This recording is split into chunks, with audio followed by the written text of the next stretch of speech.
அடியார்க்கு நல்லானே அம்மையப்பனே அருள் தருமுடையானே உலகுடையானே ஒரு மாவனி கேடிலியே சொக்கனே.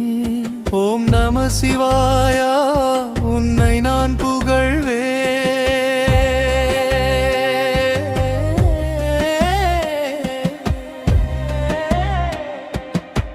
தாயுமானவனே தான் தோன்றிய தேவனே தூக்கிய திருவடியால் காப்பவனே பரமகுரு